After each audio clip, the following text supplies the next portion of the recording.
Stop that. Stop that. Stop that. Yeah. I hear him chat from the noise. Move too quick, can't stop for the talking. I hear him chat with the walking. Just too sharp with the prize. White girls better tell me I'm awesome. Yeah. Hot like fire on the pan. If you wanna touch my please use caution. Cold like 0 degrees. I'm out the cage, gotta let out the beast. Revolutionary, gotta let out the streets. Locked in a cage, I'ma let out the sheets. You came for one man, forget my peace. You take the west, I'll take on the east. I'ma put him in the cage, never let out the. Yeah, I hear him chat to the noise. Move too quick, can't stop for the talking. I hear him chat with the boys. Not so tough, but mans keep walking. Yeah, just too sharp with the prize. White girls better tell me I'm awesome. Yeah, hot like fire on the pan. If you wanna touch my please use caution. Stop that. Stop that. Stop that. There are three things locally here, great things locally, that I want to talk about that were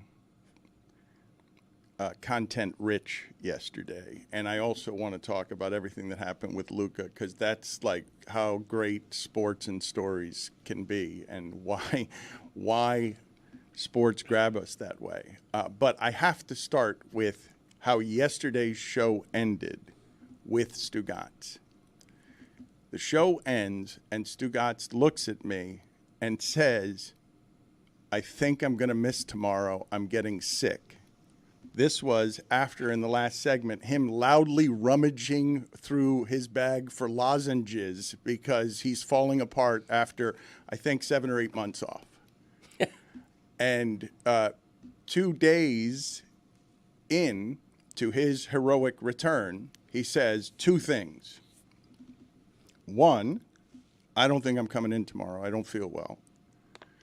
And 2, I will never forgive you for not getting to Greg Cody's topic that he loves to clean toilets. Wow. And then today he comes in because he's like, I had to come in, play through sickness, because I need to get to that Greg Cody likes to clean toilet story and Masters Week, Dano. Yeah. But then, right before the show starts, he's not feeling well and he walks out again.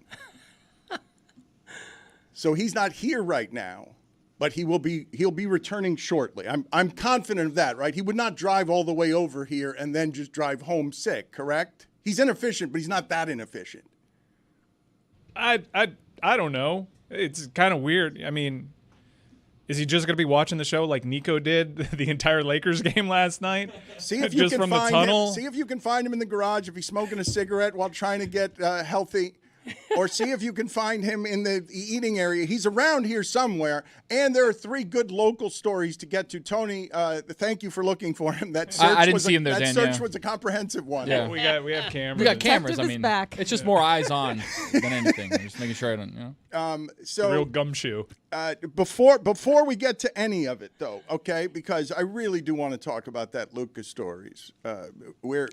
We're losing the stories, and a guy that we don't actually really know because he's from another country, Dallas knows him, but that we don't actually know, wiping tears from his eyes because he's still crying after scoring and then goes for 45. Like, I really do want to talk about this in a way that is like, man, sports are the best. But before we get to Inter Miami and before we get to Tyler Hero taking a bad shot that's a great shot. It's a bad shot that I love shot. Yeah, it's a bad shot because he missed it. Okay, Yeah. but I just love it that the sport is there now. That it's like, no, we got to get. And we all sort of understood. Yeah, take the open sport three. is not there, by the way. This office is there. The rest of the world was like, come on, why did you take that shot? Contextually, I think the shot that he made right before that, it was like, oh, he's feeling it. He's heating up. And so, like, he gets an uncontested pull-up 3 after forcing a turnover. You're like, okay, it's kind of like the Jimmy Butler situation, which with a much worse player, pulling up in a 3 in Chicago. I could have been waking up from a coma 3 years ago and been informed that the Miami Heat have a huge regular season game that determines play-in seeding against the Chicago Bulls at this exact moment in time. For 3 consecutive years, I could have repeated that process, and nothing would have changed. Well, I'm going to get to that story because there are three meaty ones here locally. Because Inter Miami, we've got the best soccer player in the world here, and it should be like really celebrated all the time. Not yesterday's topic where I'm looking at David Sampson and he's telling me how not important Luis Suarez is in Miami, and he's just not qualified to talk about any of these things. White guy. Secret sauce. By the way, Dan, Secret Sauce made a huge, huge statement in the national championship game. I will get to these other stories, but I wanted to begin with the plague that is Tyreek Hill. And this is convenient for me to do this now, I will admit it, because I've spent a couple of years celebrating, he's fast and great. And he's also dangerous to women and children, and has been almost the entire time we've known him. And maybe there's a he said, she said of some sort in another incident involving Tyreek Hill. And I'm guessing, by the way, that if he's getting caught this much, he's probably not getting caught every time something like this happens. So you can go he said, she said, but the man has proven to be dangerous to women and children, and we've known it for a long time. Like, that part has not been any kind of secret. We've forgiven it because he's fast and great at football, and he rose right to the top of football.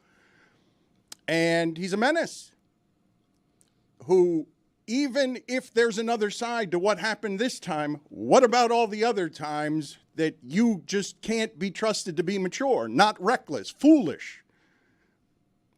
And it happened so much that I'm embarrassed by the way we've covered him in retrospect. Because this happening again with an actual baby, a laptop thrown allegedly, wife filing for divorce kind of on the spot, bruise on her chest, don't know how it got there. None of you were surprised by any of those details, not a one. You believe all of them, and you wonder what's being hidden there. And while he was wronged outside the stadium before a game, you've seen him and heard about him enough around women and children that you know him to be dangerous and reckless in all facets of his life. Like, you know enough information about why is there a fire at his house? Why, like, there's just a general recklessness there that I'm assuming will get him traded soon, and he will get a fresh start somewhere else. Because as important as he is to the Miami Dolphins, that sport's hard. There's a lot of miles on that. And last year looked like the future of Tyreek Hill. And what does he look like if he's not faster than everyone else in the league? Does everyone allow him to play despite him being dangerous to women and children? Yeah, there's a lot to unpack there. His trade value, I think, is cratering because of his age, because of the incidents that you mentioned, because of the bad season he's coming off, where his speed no longer seemed extraordinary. The year before it did. Last year it didn't. But look at what it forgives. What the speed forgives is pretty brutal, isn't it? Yes. Like, I know I'm woke and moralist guy, and yeah, I'm here to show you all my virtue. I know. And I'm telling you on the front end, I've covered this person poorly. Like, obviously poorly. And it started as soon as he got here, right? There was supposed to be a trade. He was going to get here to become a star. He was going to do our podcast. I was going to do his. Sure, that'd be great. That'd be lovely. I'm also going to ask some questions about these things. Oh, never mind. Welcome to how media and athletes interact as athletes take over and athletes get the power everywhere because they can turn on a microphone and their fandom is huge. Mm-hmm.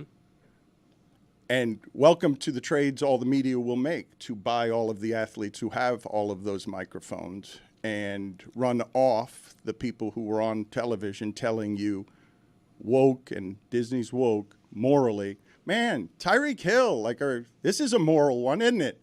Just trading all of your convictions about what an athlete should be as a person in exchange for very obvious speed. So overt to the eye, it can't be denied. Faster than anyone in the league. Forgives everything. Forgives bruises on your wife's chest as she files for divorce. And I say all of this, it's allegedly yesterday, but we could do this. We know all of this is true. He's dangerous. We have enough information. We don't. He can keep trying to rehabilitate himself, and football and sports will enable him because we made him a star here. You think ego and immaturity is going to go down when we make you a star? Even when you include the times where the perception is he was wrong, even when we've kind of deduced, no, he was wronged in this instance, there is still a pattern of behavior that you can't ignore. constantly being found in bad situations, even when he's innocent. Like things like his house catching on fire while he's a victim there. You wonder what is going on in this life. What does this person's life look like? And it's been the case before you acquired him. And it's been ever present while he was here, while he was being voted by his peers to be the top player in the league. It is curious, though, that the Flames seem to get higher the second that arrow starts pointing down.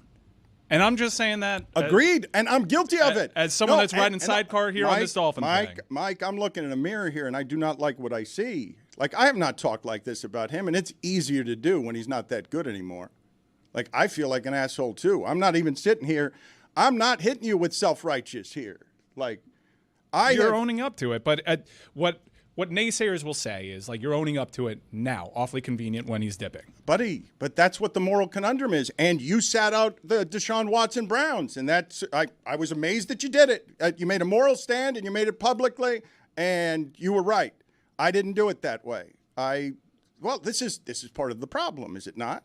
Like, that even a voice like me, allegedly progressive, will dance on the line of wherever it is that you find, well, he really helps my team. He makes me feel good. He's interesting to cover. A regional team for 25 years that hasn't won a playoff game in a longer drought than anyone but the Raiders. A team I've seen over the course of Greg Cody and my lifetime go from the winningest franchise in sports, a source of pride throughout the country, to a regional sports team that does not matter at all, nationally, and doesn't for a quarter century. I'm just trying to speak for parts of the audience, though. I made the decision that I made with Deshaun Watson and the Cleveland Browns. I have plenty of friends that were Browns fans that continue to tough it out. I don't judge them at all. I don't judge anybody that has a Tyreek Hill jersey. I really don't. I know it's complicated. In all facets of life, in art and in sports, you're going to be faced with these conundrums, and you're going to be hypocritical with a lot of them. Not every generation has been faced with these kinds of moral conundrums as pendulums in society swing. It's a complicated thing. I don't really fault anybody for it. I would say that we could have deduced from allegations, convictions, deals that were made, suspensions, reporting that's been done, even before he entered the league while he was still in college. We could deduce this guy ain't great. He's not a good guy. He's certainly a good football player. He's an elite football player. But that's something that every Dolphin fan or football fan has to deal with on their own, I think. Mike, I think every generation has had bad athletes. It's just now the rise of social media, now the rise of the media. You can open your phone and see them tweeting or them putting up a podcast. Societal sensitivities have also shifted, too. Sure, but I'm sure there was a lot of bad guys. It's always been bad to abuse women. No. I understand that. And, like, our knowledge of it has been, like, totally, to Tony's point with social media, has been way amplified. There were guys that I was rooting for on the cover of Sports Illustrated that had that stuff surrounding them that I just flatly didn't know had that kind of stuff surrounding them because of the nature. We didn't have the same kind of access. So I do think that our generation is faced with a particularly unique challenge with how transparent and visible these things are. Well, this goes back to college, of course, with Tyreek abusing women and recidivism. What's the word? Recidivism. That's a tough one. That's a You tough okay? one. Yeah. It happens. It happens, right? It's a real thing. It's why people who are in jail tend to go back to jail. And he gets no benefit of doubt now. That's the only thing I feel a little bit uncomfortable about now. When his house catches on fire, that's not necessarily him doing a bad thing. Last year before the season opener, when the cops stop him and he's in handcuffs before the Dolphins game, because of his past, you assume that he did something wrong. That's the first instinct. It turns out he didn't. The cops apparently were overly aggressive. In this case here, his wife files for divorce. He apparently did something wrong, but we're looking with a magnifier at this. Okay, there's usually two sides to a divorce. I'm not apologizing for whatever he did or whatever his wife says he did, but because of his past, he gets no benefit of doubt. I'm not saying he should, but that's the situation he's in, and that's a situation that he's built for himself. If I may, in the middle of what Greg Cody said there, again, his voice is a disaster. I got my water. Somehow though. better today, though. He said my water he working. tried to say recidivism, Yeah. didn't do it correctly, but also didn't define it for the audience, really. So it was just a word said poorly that many people don't know. Oh. Just really poor communication Give a stray overall. word. All those. I was like, whoa, Yes, where'd that come so from? what- Very breathy. It is the inability to stop being a serial offender or Right. mistake maker. Ah, If you're a gotcha. recidivist. Yes. So yeah, I know Thank you know you. it's obvious, Right. but it may not be. It's Yeah. I thought it was a common word. put My it on bad. the poll at Le Batard Show. Do you know the word recidivist? And can you pronounce it? The thing that I wanted to go back on is just in the middle of everything that you just said, and honest to God, it would be dark funny if it weren't the opposite of that. Just the phrase, when his house catches fire. Like, and just in the middle of what has been Tyreek Hill's time here, there's a house catching fire, and we're all like, yeah, it does look like something that could happen to him. Even when there isn't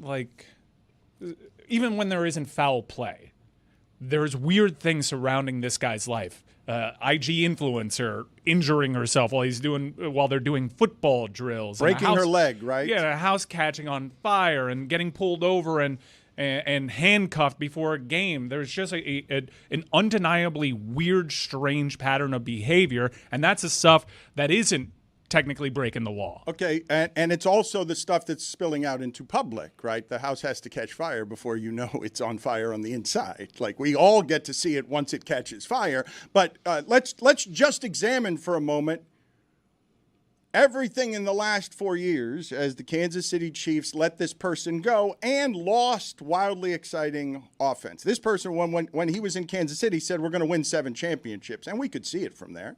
Like, if you're going to play offense like that, and Tyreek Hill's always going to be behind the defense, and Travis Kelce is going to become that, Tyreek Hill leaves to become a star here, and does so. And does so with a great deal of cheerleading locally from the starved fans and journalists who were very excited to have a football team matter. And so in the places where the system falls on the woman, because I told you, Anna Kendrick has done a great movie, a horror flick on Netflix, that the greatest danger to women by far is just men, just the way that we are, clumsy and violent and repressed and damaged, and everything that you've seen happen in this country between men and women when it doesn't really seem like men love women. It feels like a lot of times men hate women. Domestic abuse is an enormous problem throughout our country. And Tyreek Hill, somebody that we knew, Mike just said, not a good guy. Do you know how infrequently? Sports television does not have that. Sports radio does. Good guy, bad guy. Like, just say, that's a bad person, a bad human being. Like, that's not something you see a lot in sports coverage. Coming in here, we were all part of Tyreek Hill's cleanup. And when I say we, you too, Max. Like, you too, Max. You cleaned up Tyreek Hill on Hard Knocks for us. Because you told the story of, oh, look at how lovely it is with him and his wife, and how beautiful it is that he's married. And nowhere do you see when he's on a live stream saying if in another life he'd be a porn star. He really wants to be a porn star. That this And a police officer.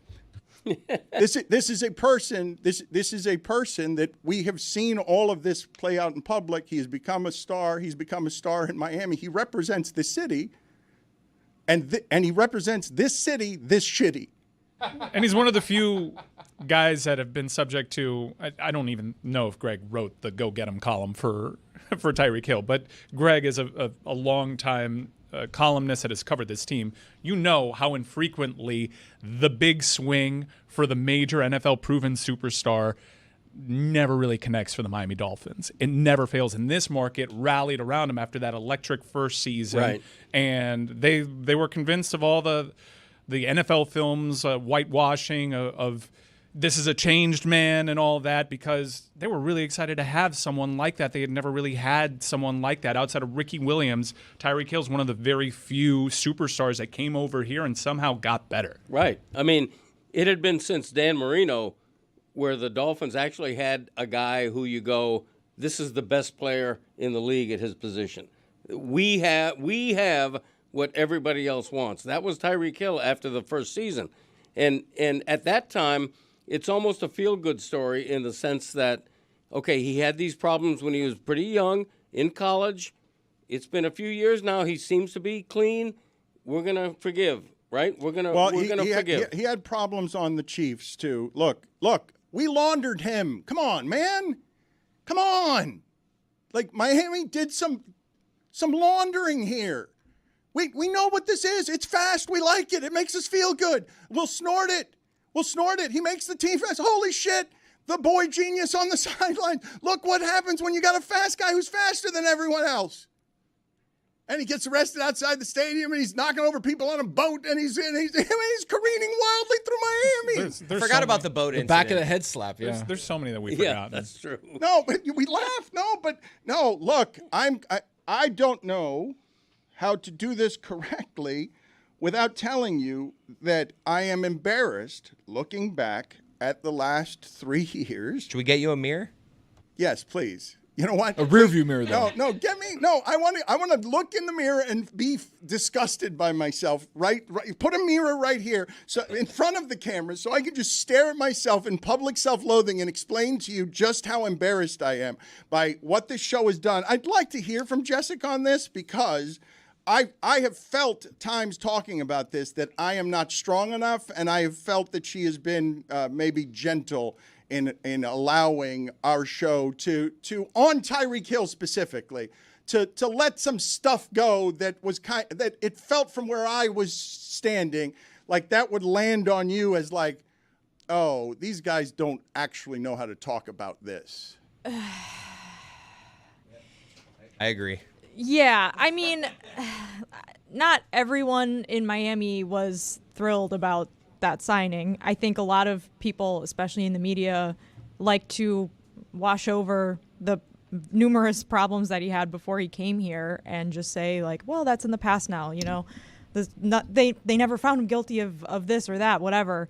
But that is also, I think, the responsibility of the league and of the Dolphins to make choices about what kind of people they sign and of what kind of people play in the league. And time again, it appears, as we've seen with other athletes like Deshaun Watson, there's a pretty low bar. Like, there's a pretty low bar you have to clear, and then you can come back and play again, and people will buy your jersey and cheer for you. So I don't know what there is really to say other than that. Like, yeah, a lot of people do not respect women. They don't respect their safety. They don't respect their health. And so here we are. And this is not just a football problem. This is a problem in our country. It is a major issue.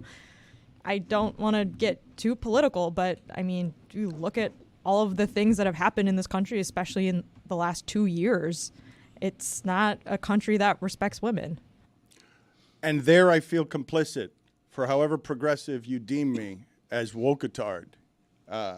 And there I feel, honest to God, in retrospect, as insufficient ally in getting caught up in all the same bullshit that we always do in sports. And you and I are veterans, Greg. Like, look, to whatever degree, this can look and feel like grandstanding, of course. But Miami can't be proud that represents it. Like, wherever it is your sports allegiances lie. Really? We've got a guy in our huddle who just simply, I mean, I'm not being flammable on rhetoric. He's dangerous to women and children. Like, but in moralizing like that, and I'm sure I annoy a whole bunch of people, and somehow what Jessica said was political. You tell me how it was political. I know how it's become political, but that ain't political, what she just did. We beat our women. In America, domestic abuse is a problem. Lewis, I appreciate you trying the mirror. Look, no, please. I like this around serious subject matter. So let's just show everybody what happened there. Because Chris Cody, I see you trying to produce the show, but I also see Lewis in here with a mirror crawling around on the ground. We got There's the the shot. shot. All right, I so- mean, the optics might be problematic okay, anyways. so no, just put the mirror. because it may appear like we're making light of the situation. But I know, I understand, but this is where we are. This is where we are. Don't clip this. Yeah. Talk to yourself. Take a good look. Yes, just this is me talking to me here. It's not even talking to the rest of the room. I'm not talking to Jessica because I don't even want to look at her. I can't look her in the eye. Like, I Well, you can't. never have been able to do that. Whoa. She ain't wrong.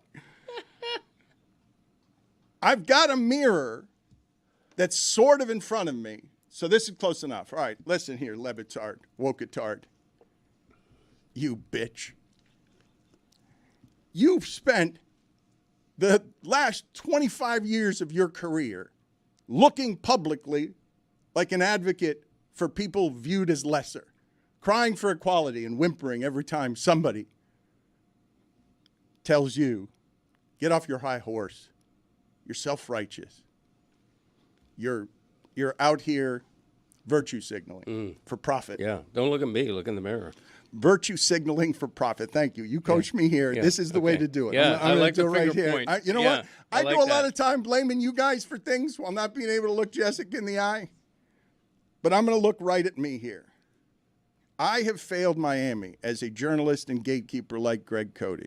Greg Cody, who advocated for a baseball stadium that made David Sampson very rich because it served Greg Cody. In the content business, Tyreek Hill is good for business. For 1 year. Yeah. We're in business. Locally, South Florida sports have stunk for a really long time. We don't get to be nationally relevant at anything. Why do you think we're so obnoxious about the Heat and still caring about a Tyler Hero shot 79 games in to a play-in game? Because the last 15 years have been desolate except for this one thing, and the Dolphins have always been, this has been a football town taken over by basketball, but the moment football is good, the moment I'm sorry I keep talking to you. I got to talk to Yeah, myself. you really I'm do. You gotta falling look out in of the mirror, character. Dan. All right, I'm falling out of character. Le Batard, Wokatard, thank you, Lewis. You bitch. Yeah. More finger pointing. I don't know if you should call yourself a bitch in this specific Well, scenario. I thought that part was funnier. No? It was. Thank you, Lewis. Your judgment is very solid from behind the mirror. Point proven. I don't like my allies here. I like it too. But you, I like him. Me?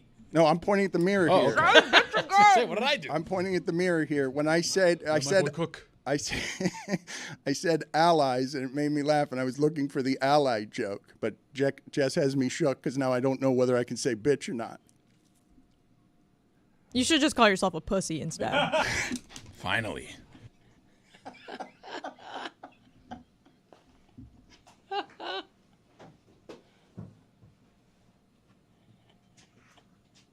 This. All right, hold on. I'm going to take another crack at this. The mirror's gone. Oh, you need the mirror back? We got rid of the mirror. We'll get the mirror back. Yeah. Look We'll in the get- we'll get metaphorical the mirror. back. Where'd the mirror go? No, you got to do We're a gonna fake get- mirror. yeah, Just yeah. more like. No. We got to do the mirror. Can I get some producing on this so I could do it well? Yeah, I'm just hoping Greg talks for a little bit so I can feed you lines in your ear. All right, hold on. All right, hold got on a second. fingerprints on it. Hold on. Don't clip this. Don't clip this. Thank you, Lewis. There are fingerprints Yeah, it's a all bad over mirror. It's all right. the It's mirror. impossible How to do you hide want that. him to Lewis. hold It's, it's all right. Plus, there's a distracting sticker on the upper right corner of the mirror.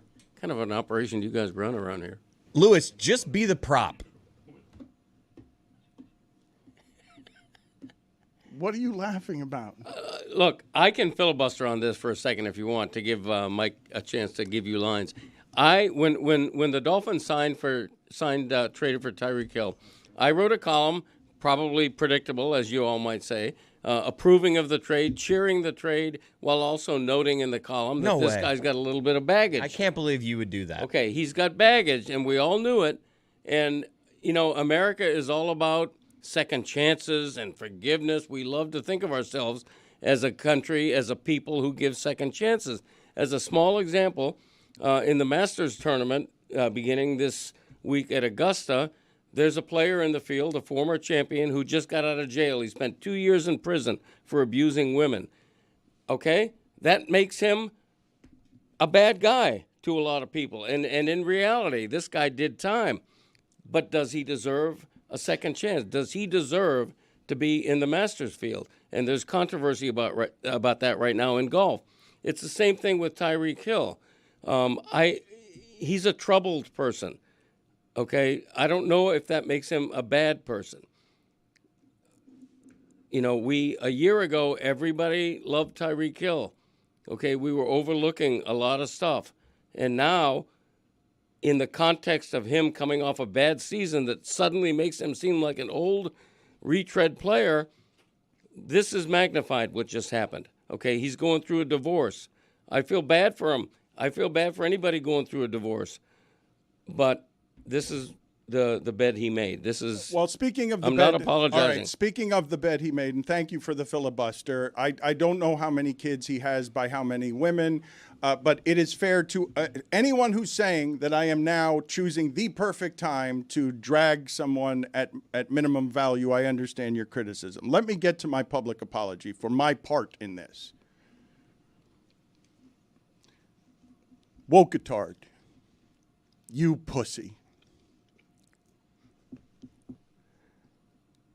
I want to apologize to everyone in America and beyond for normalizing Tyreek Hill with the Miami Dolphins at that F1 race where I took a picture with him.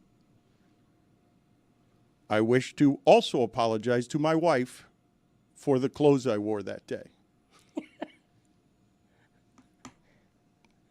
I am culpable in helping launder Tyreek Hill to Miami, the laundering capital of the world, and to sports. And I do have to also apologize to Mike Ryan, the greatest producer in the history of producing, for telling me immediately after taking that photo with Tyreek Hill, this is probably going to age very poorly. the clothes. But Aaron Jones didn't get in any trouble. Aaron Jones, I took a picture with him too. That's the one that haunts me. Yeah, we were smart to not post the Tyreek Hill one all that much. Almost like you knew it maybe wasn't a good look. Oh, yeah. The outfit? Yeah, the white shirt with those black shorts and those cook really. shoes. It was a bad look. The shoes were too high. You can't wear a white terrible. undershirt to As a a, as a F1 regular race. shirt. It was like blousey, but also snug. I don't know how you pulled that off. Just terrible. I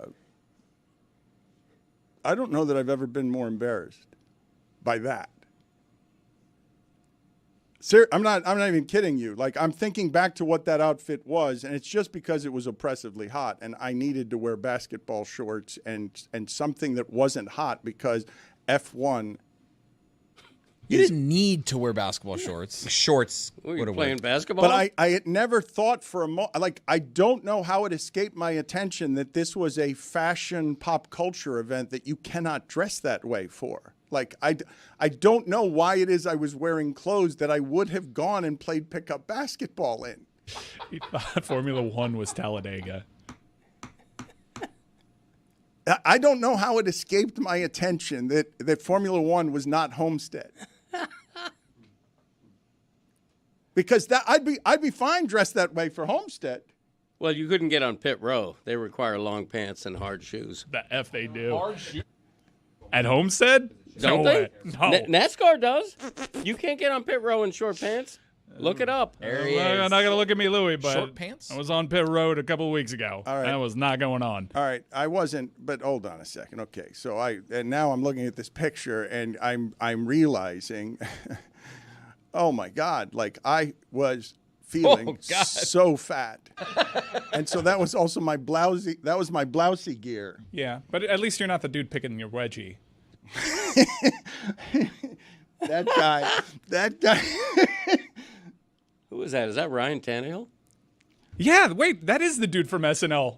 It is. Isn't it? Behind No. Dan's shoulder. It looks like him. I think so. It also looks like Daniel Tosh, but it's not Daniel Tosh. But it is the guy picking a wedgie. Yeah, he's the only in date guy. Marcelo? I think Telling me is. that looks like I'm Marcelo. telling- Zoom in, That- zoom in that- on that. Zoom in on that. Let's see. That was before What a he was like even. discovery. This is years ago, right? This is Yeah, before dude. SNL. That's Look a at- good catch. Dan, he's looking at you. He's like, "That's Dan Le Batard." That is. Wow, nice glasses. Good catch, Chris. Look at that. Look at that wrinkled collar. It's Domingo. Look at that wrinkled collar. Yeah, the color's a disaster. Oh bud. my Yeah, God. it really is awful. But I love the fact that you're holding a water bottle as a prop to imply I take care of myself despite what I'm looking like.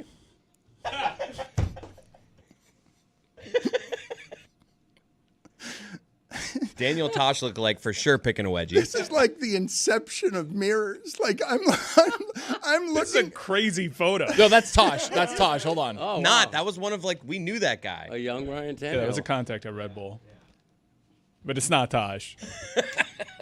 Wow, what a time capsule of a photo. What a time. Where's Stugotz? Do you think he planned to just sit out the Tyreek Hill segment? Did you tell him where you were starting and that's why you left? No, I don't. Do we have cameras outside? Do we have? I still don't see him. I walked by. Is his car still there? Well, what's his car? You tell us. Which loaner courtesy vehicle did he pull up in today? I'll go outside see if I see a decal somewhere that says. Wait. How would Hold- we have more hold information on this than you? Hold on. Well, wait a minute. Hold on. Hold on. What do you mean? Mike, hold on a second. I want to get a camera crew with you in tow. I want for you to do a live investigation of wherever it is that Stugotz is, if he is still in the building. I do not know where he is. I don't think he would get so sick that he would get here on Masters Week and then leave again. I think he's going to do the show with us today. That's a long drive that he made. Yeah, I love that he planned a sickness though. That he told you yesterday. I think I feel a sickness coming on. I thought it was to avoid the drive, though. I didn't think it was to drive here and then go home. But when Jessica says, "You tell us," no, I don't know if Stugotz is coming back or not. But I thought he was just stepping out for a minute, and so I'd like Mike Ryan to do an investigation to see where it is Stugotz is. I don't think it's. I didn't tell him anything about Tyreek Hill. We didn't talk about the show at all before it started today. So, what do you? What did you talk about? We talked about whether or not he wanted to work this morning. Yeah. He looked like he was sick. Well, that could give us some clues about where he went. He also did the thing where he messed up shaving, and so he had to shave the entirety of his face. Not a good look. I felt for him. I'm getting this sign from the other room. Like, I don't think he's here anymore. I Whoa, don't know what really? happened. Let me check it out. Controversy. And for the audio audience, I'm doing the throat where you're like, no, not happening. I did hear tires screeching outside the studio. It's a loud parking garage. You hear every you every really time do. you turn. People go around that corner way too fast. It's also it's way a squeaky. Too fast. It's the ground is squeaky though. I don't think they're going as fast as it sounds. It's the people that hit the corner going 45 and honk instead of slowing down. Yeah, That's ridiculous. what does it for me. They should be arrested, those people. It's extreme. Is it?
But Mike said it best. The press box has changed. I mean, seriously, get over yourself. We're going to talk during the post game. Tim Reynolds, enough. I mean, enough. I mean, seriously. you just got to know when You're the not Dan Le- allowed to cheer in the press box. Did you know that? Well, That's I a did. cardinal They were cheering rule for in Will baseball. Manso. I think that's allowed. And Goldie. Yeah. If the Dan Le Batard Show comes to a hockey press box, hilarity is going to ensue. Yeah. They're going to yell at Will Manso for 7 minutes, and you're probably going to have to go to a 7 stairwell to seconds. write, man. Like, it's just... If it was 7 minutes, I'd get it. It was is what it 7 is. seconds. Exactly. I mean, David, everyone else was saying hi. They were enjoying the show. They were laughing at us. But one guy is still clutching on to his newspaper deadline. I'm a little and it's disappointed. Tim Reynolds. And is he your demographics, too? I don't know. I happen to like Tim a lot, and Enough of him. I imagine this was going to be like E.J. Raddick or something, but that's just a bad look for Tim Reynolds. Listen, I went up to him afterwards. This was the best part. Stugotz is like, I've known Tim for years. I'm going to go fix this. He walked to Tim and walked right back very quickly. Yep. It was a very quick interaction. Well, he was writing. Okay? He's on deadline. It's enough of the deadline. It's a we're on deadline. I gotta get home. I feel like playing hockey. I gotta get home. I mean, yeah, we're on deadline too. We got to get that post game out. It is a working press box. Tim Reynolds is a journalist who's trying to write, and Stugotz is back there. Hey, Will Manson! That was Chris and Goldie. Don't leave out Goldie. We're on deadline too. They're going to kick us out of that press box a lot sooner than they'll kick out Tim Reynolds, who's just typing away. That's just, those writers had their game stories done before the end of the Precisely. Yeah, a good writer, right? Oh, what happened there? I apologize to him. I've known Tim for decades. I mean, Cody was done. He was out of there. I mean, you know. What was that interaction like, Stugotz? Take us behind the scenes. You walk up to him. You say what? He says what? I said, Tim, I apologize. That's on me. I should know better. Not Chris, okay? I should know better. I've been in press boxes before. I know you have a deadline. I apologize. And he said, that's fine. Just, try to keep it down. That is way too long. That was much longer than the actual conversation. I always extend it a little bit. Call, I mean, you guys can we know call Tim Reynolds and just ask him about what the interaction was like? No.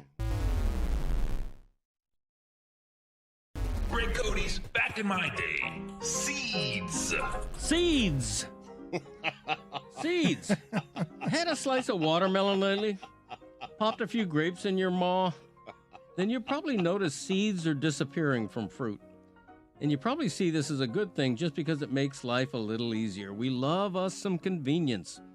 In fact, it's a terrible thing, the de-seeding of us. Symbolically alone, the seed is the king of life. Adam gave his to Eve, and here we are, if you believe the story.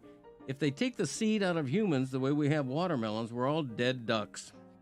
Beans, peas, rice, coffee, corn, all seeds. Flour and oil started as seeds. All hail seeds. So what the hell is happening? In exchange for convenience, we are not valuing the seed's impact on health, biodiversity, and our food system. The genetic variability of most plants require seeds as essential to their evolution. De-seeded, artificially homogenized fruits rely on human intervention in the reproductive process, exposing the fruits to many pathogens. Plainly put, seedless fruits are not as good for you. They contain less fiber and have fewer minerals and vitamins than their seeded natural brethren.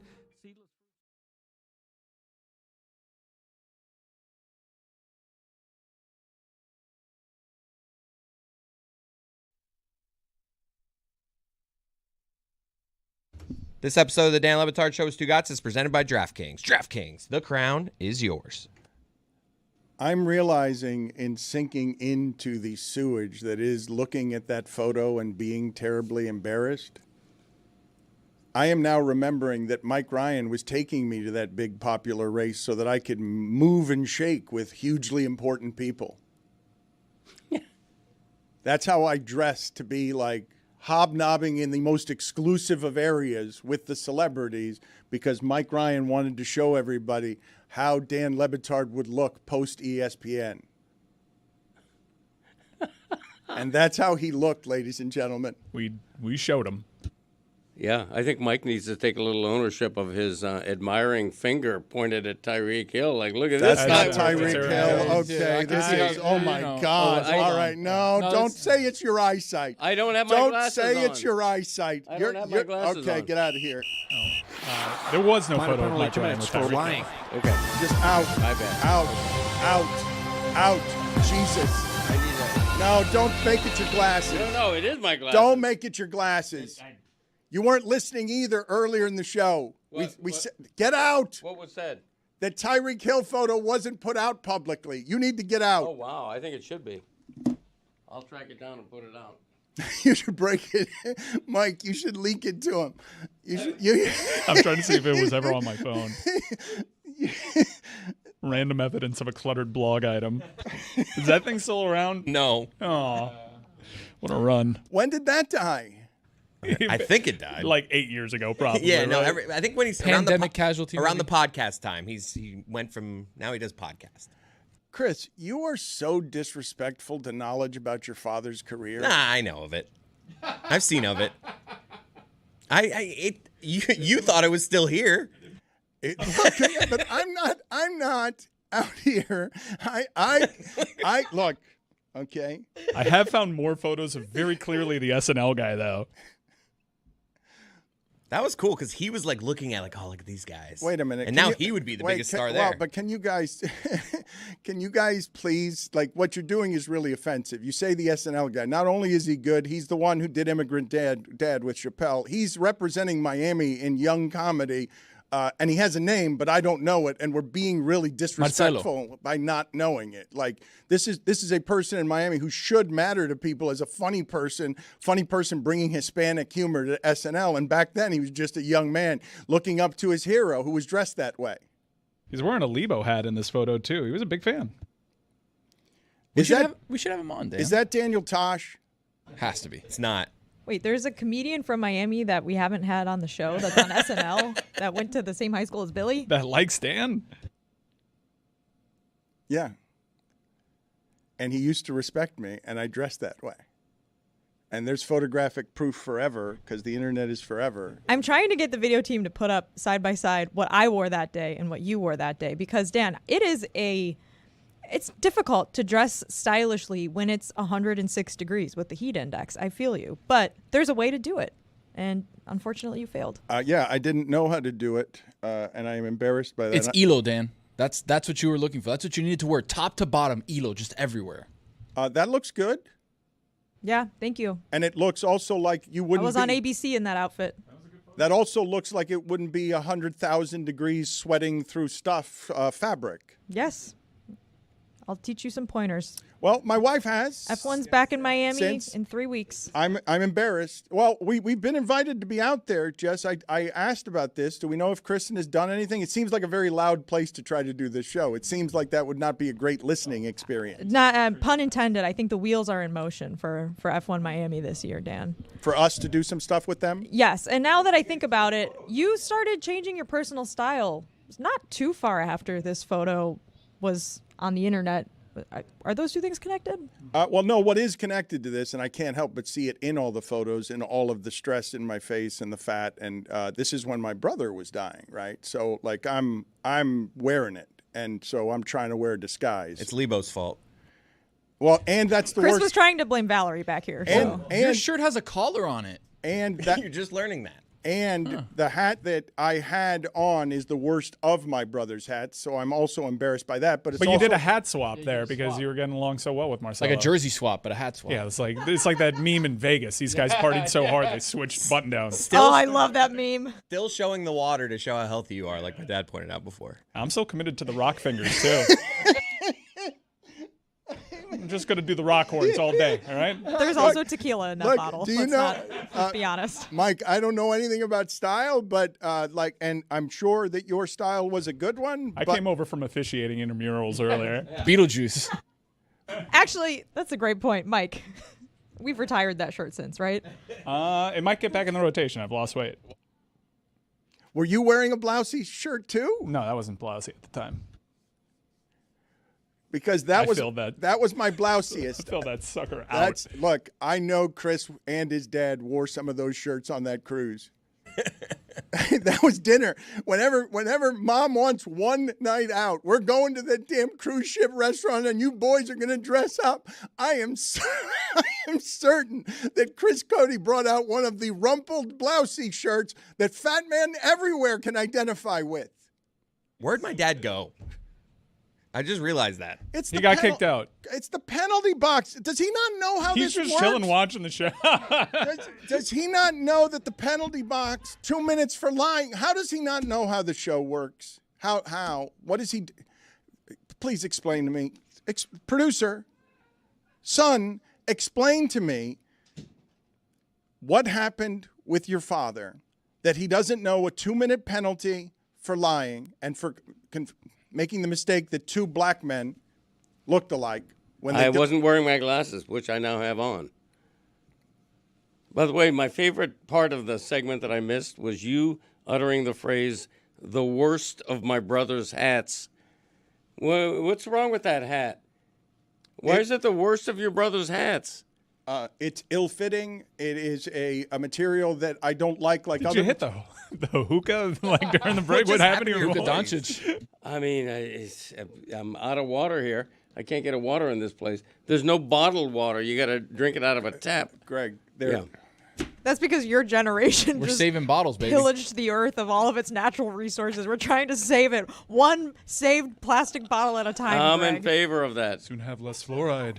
You're in favor of plastic. Finally. No, I'm in favor of water. You know it's called the chemical, but it's a mineral. Mike, I want you to assemble the Meadowlark team to do two things here, okay? And I want you live to do this with Greg Cody. I want to do this right now. I'd like a camera to follow our beloved Fossil into the kitchen to see if he can find how to make his own water. I just want you guys to go with him to see if he just said it's hard to get water when he's been sitting not in the penalty box for 7 minutes right next to water that could not be easier to get. I'd like a tap water. I'd like please. Oh wow! All right. So normally I would say of course he knows how to get water here, but he stayed at this hotel yesterday and had no idea how to get to our studio.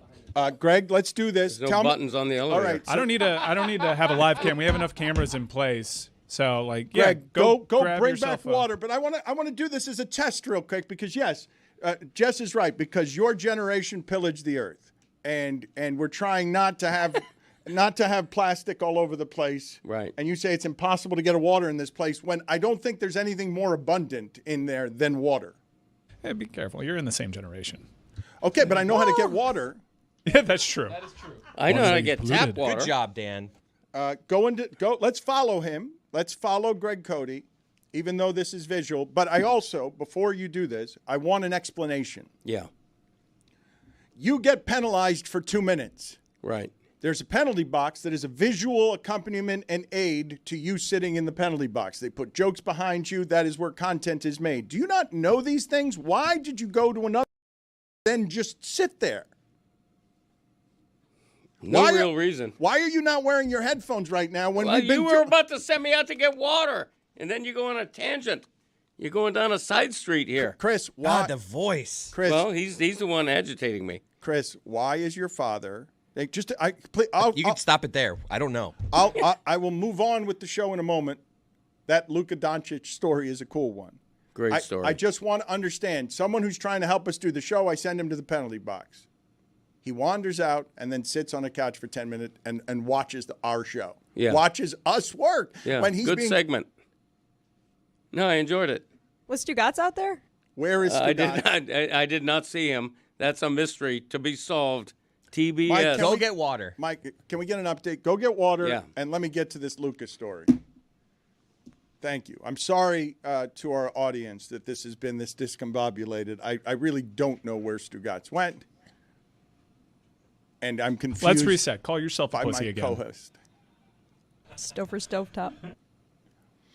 Let's try to hold the mic for him, guys, so that he can just be in his element trying to get water. Yeah, just keep the camera on him and don't give him anything other than a microphone. I'd like some play-by-play from him on just how he intends to get water. And you guys have heard him several times say he'll just go to the sink and get tap water, right? I wish we were doing this on April 1st so he could have gotten got by the bevy April Fool's jokes, Chris. Yeah, he's the worst. All right, Dad, if you can hear us right now, start getting water. Show us your process to get water. But hold the mic, Greg. Hold the microphone, please. Just hold your own microphone and be a professional broadcaster, Yeah. please. Okay. First of all, I'm looking for bottled water. I don't see any. I see oat creamer. Can't see Rose at all. Baby. Oat creamer. Ridiculous. I see Coke, Sprite, Miller Lite. That's tempting. Goat milk. Or oat milk. What is it? Half and half. Yeah, we don't need to read every item. Yeah, you don't need to read every item. There's no water in here. There's a tequila that invented tequila. All right, so look around. Now, if you were by yourself. I'm completely right. If you had to get water now. I mean, there's tap water, like I said. All right, can we hold on just for a second? Just for a second. Comes out warm. Lewis, do me a favor. No ice cubes in here either. Greg, stop moving. Yeah. Just stop moving. Lewis, please turn off I don't want him to be able to hear what I'm about to say next, so that I can lead him around the room. All right, got it. Just simply take off your headphones. No. I turned it off. All right, cool. He should not be able to hear me now. The thing that I just want to tell the room here, do you guys think that he knows that the machine next to the fridge is something that dispenses water? Do you think he knows this? No, he was saying he was setting up like. He right doesn't next to drink it. water, He though. doesn't. Yeah. I'm surprised he's actually drinking water now. He's like a lizard. Yeah. He doesn't drink water. All his fluids It's are only beer. coffee. It's Miller Coffee Lite. and beer. Yeah. All right, so he's getting. Oh God, he's getting drinking water the from tap water. Oh my God. I would Oh my God, what are you doing, Greg? Is the tap water in Miami not safe? And no tap water safe.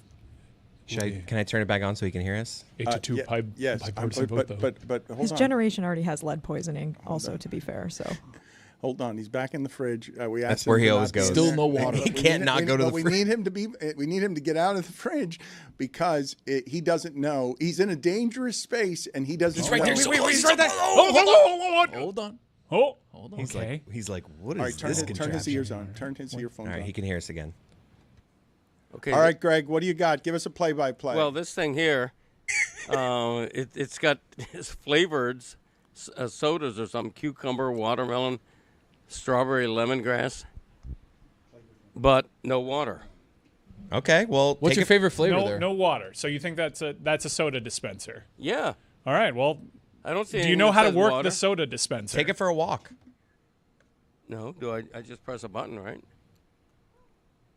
What'd you pick, Greg? You just pushed Strawberry lemongrass, just out of. Ooh, lemongrass. You know. Now, is there any like? but no, he's got to press. But there's no. it but says there's- pour. he's gotta- There oh, we there go. we go.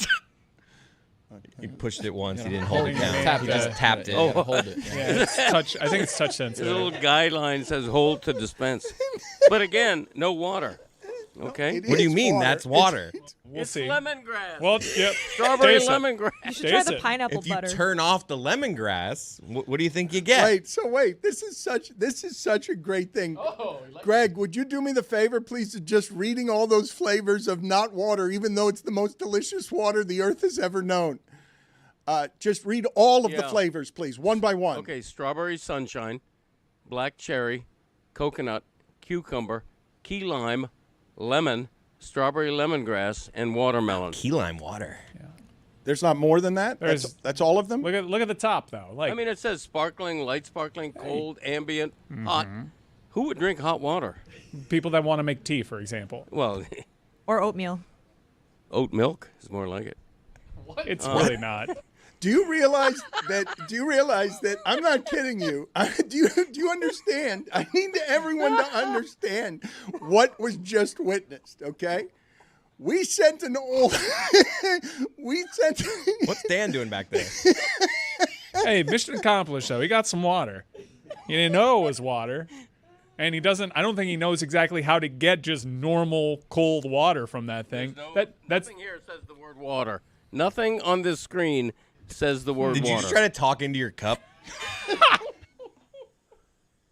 You heard his voice was distant for a second. I'm pretty sure he held his cup up to his he mouth. definitely did that. Okay, why am I behind Get him yourself judging a him? normal water.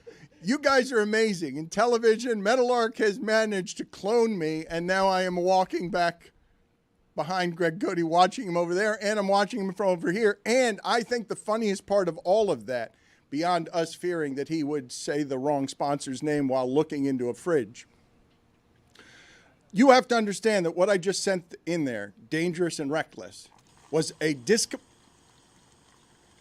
Oh, he's got it. You led a horse to water. It says watermelon. That's the only. I said earlier, water is not anywhere on the screen other than in the word watermelon. Just fix yourself a normal, I have to admit, it does taste like water. traditional glass. Can you get yourself an unflavored glass of water? Pour out from the that flavored machine? water. Pour out the flavored water. Walk back to the machine. Get a glass of normal water. Surely there has to be. Oh, a he way. poured it back into the actual bevy machine, which Oh, you're not wow. supposed to do. You can't do. No, You're not of course, supposed to it's do got a that. drain. I've got a drain. Well, it says vitamin boost. Look at that. Take that for a walk. Okay, if I press sparkling, what do you think will happen? oh, let's find out. Only one way to find out, Chris. Is his cup in the right place? Is this good content? It's good water, I tell you that. Now, how'd the water change? Ooh, that's too much sparkling. It might be too much vitamin. Let me go light sparkling. Don't keep pouring it. Why not? I mean, that's where he's going to pour it, guys. Thank you. Light sparkling. We're literally trying to teach an old dog new tricks. Okay, but again, we don't know this is water. What? I'm going to say it's mostly water. It's pretty good. No, Greg, that's good. Greg, it's the finest of water. And what I love about everything. It's like Arnold Palmer on the course. Let him cook. That's great. Arnold Palmer. What a great interview I had with him years ago. I'd like to hear that. He wouldn't let me go. He wouldn't let me go. Seriously. Talking into the cup. Arnold Palmer wanted to be interviewed. Anyway, I'm out of material. He was never actually able to pour himself a standard glass of water. So I want to, forgive me for beating this joke to death, but I can't imagine how strange it has to be a fossil from the 1800s, open a fridge, and look into the future where people just refuse to drink milk made by a cow. And so Greg's looking into the future as his fossilized self and saying, where's the good stuff around here? Where's the bottled water? That's not good for the environment. It's recyclable. I'm sure you're going to recycle that the way your son does on the way out when he throws it in the staircase. I recycle. Yeah, I'm sure you've taught him, and I'm sure the Codys do a lot of recycling with everything like that bottle. We'll be very careful, both of them, to make sure that that bottle gets recycled. Christopher will tell you one of the first parental tips I ever gave my kids was don't litter. Which is why I left the cup inside. Because do-gooding starts at the ground floor. You're such a little shit, Chris. It's not littering. It's inside. Look, we're not doing this again. You put it on a staircase. You left the Starbucks plastic cup on a staircase as trash. A new staircase that didn't have any trash. Not even an old Miami staircase because you couldn't be bothered to put it in a trash can. A lot of dust for a new You staircase. threw you littered on littering on our offices. Litter bug. At some point, it became a science experiment. It did. It started growing stuff. There was like mold and things coming out of it. And then Chris kicked it over. Chris, would you get me a list, please, quickly, of top 5 tips your father has given you over your lifetime? Because that one you flagrantly disobeyed. Yeah, violates. You are not someone who has actually learned the few things your father has to teach. I don't litter. Well, yeah, we have proof. You're the only one we have proof of in the history of this office. You're the single employee that we have proof does litter. The cup had your name on it. Yep. Like it can't be more. Like it's not. I'm not a detective here.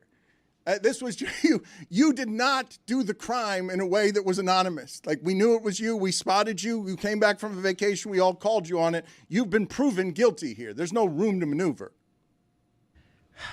I could have left it outside. Could have walked out that door and thrown it on the street.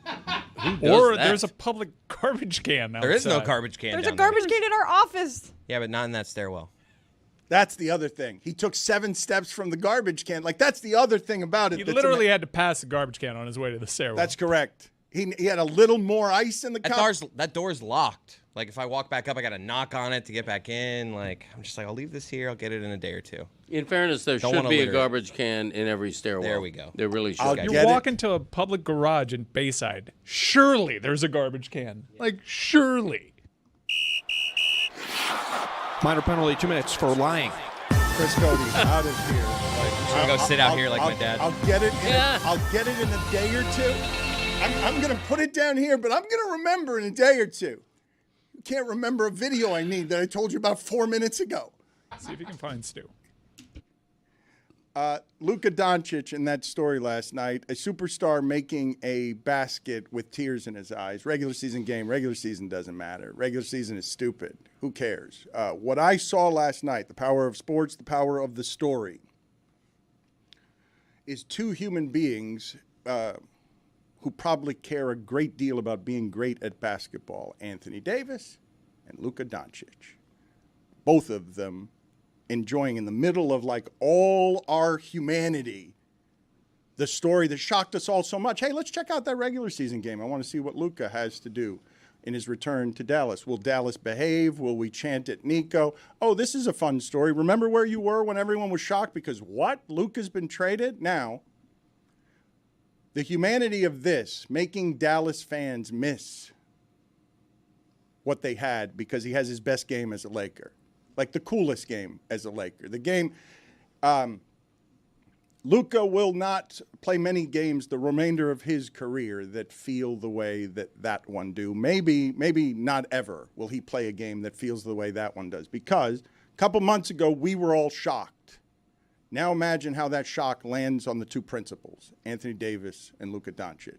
Like, we were all shocked. We're going to tune in 2 months later to be like, or however many weeks later, how's this going to affect them? And Anthony Davis, one of the greatest basketball players I've ever had the pleasure of watching. You can make fun of him if you want. He's injured all the time or whatever. One of the 50 best I've ever seen. Reduced to the size of a postage stamp with the size of the night. And however it must have hurt if LeBron did indeed lie to him about I didn't know anything. Thanks for helping me the last few years. I'm going to go the rest of the way with someone better than you because business, baby, it's hard, huh? I'm going to just lie. Maybe I lied to you, maybe I didn't, but Anthony Davis probably hurt somewhere in there because there's a human being in there. But the Luka human being, and this one was so interesting to me.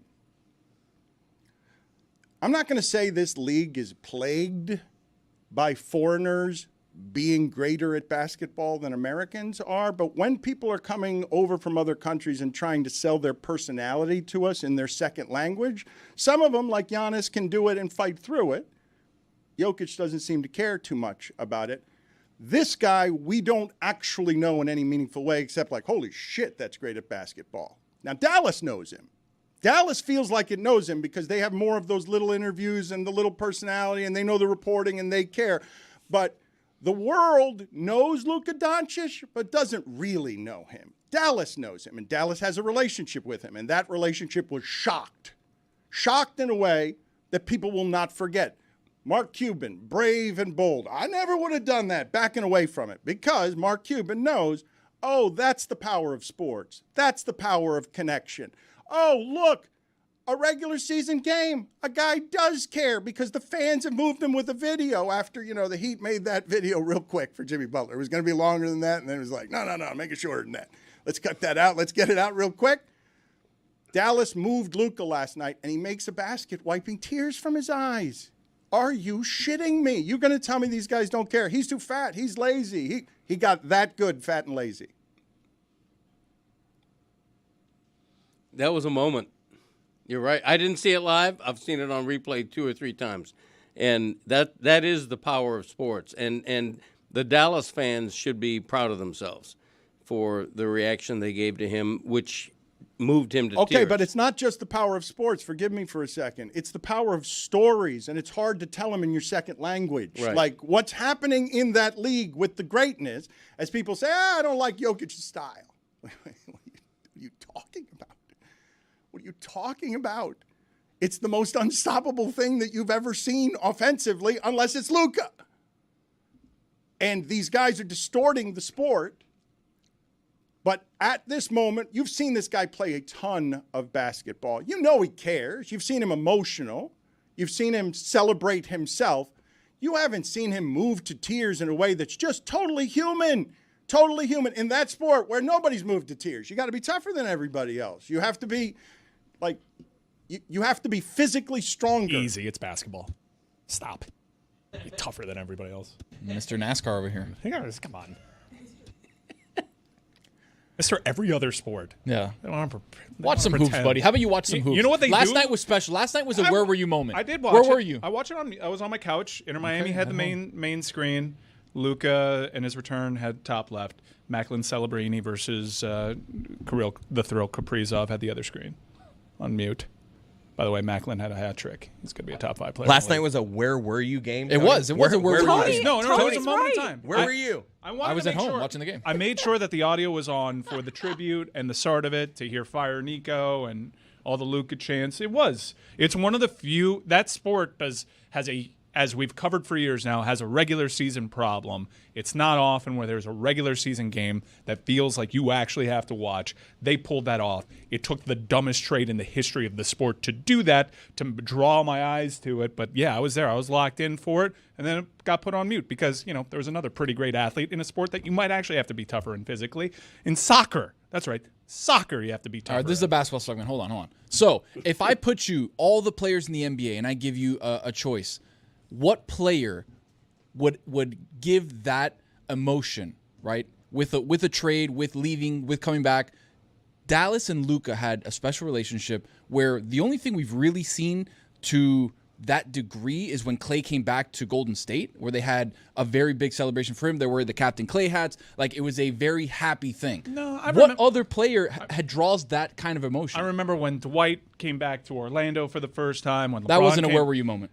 What? Do you remember the? I do remember. Wasn't the whole loyalty play that Dwight Howard He made? just happens to remember where he was. It's different. Okay. I was probably at home. Okay, like Vince's return to Toronto. There have been big returns where everyone's kind of locked in, where there will be a vocal crowd. There's emotion attached, be it positive or negative. There are moments like that. It's not often, especially with Luka's in his prime. It's. Let's clarify. It's a where were you moment for fans of the NBA. Correct. Yeah. I don't think I'll remember exactly where I was. I'll remember that I watched it. I've got a top 5 of where were you moments in the NBA. You guys want it? Is this on the top 5? Ooh, I want to find out. I remember where I was when Dwayne Wade returned to Miami. We don't like to talk about it. Could but make it. Could not. I don't know. Dan, you want the top 5? I'm not sure if I want that top 5.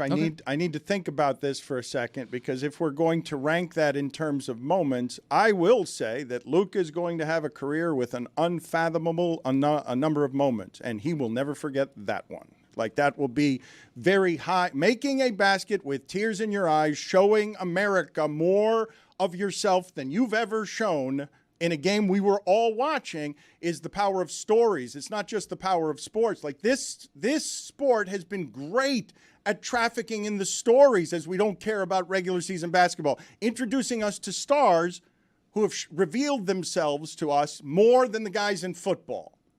The NBA, to the degree that it has been altered by these physical freaks who have totally changed the way the sport is played and makes it more majestic athletically than it's ever been. Like, it's crazy. When I tell you that Steph Curry might as well be doing all of that on an actual magic carpet, and that he's doing it among giants like Giannis and Jokic, the whole thing is absurd. And this player, Stan Van Gundy, says the best offensive player ever. Hasn't been so with the Lakers. Try and figure it out with LeBron, the smartest player in the history of the league. How do I figure out how this fits and stop going 6 for 19 from the floor and 1 for 7 from 3, which is the stat line. It was weird to see the stat lines. Then he has his best game going back emotionally to Dallas. Like, has a game where you're like, oh, that's what it's going to look like for the Lakers for 10 years as soon as LeBron leaves, if he doesn't get fat. It's an incredible moment. I can't even imagine what the tickets were going for. Although if I had the Game Time app, I'd probably know. Wow. That's right. This was the hottest ticket in town in Dallas, I assume. And there was probably primary market was long since sold out. But on the secondary market, there's only one place to go to know where you get the best deal. Download the Game Time app, create an account, and use code Dan. For $20 off your first purchase. Terms apply. Download Game Time today. Last minute tickets, lowest price, guaranteed. All in pricing, too. No surprises at checkout.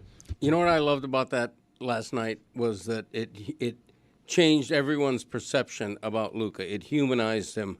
It made him likable. What are you doing with Luka?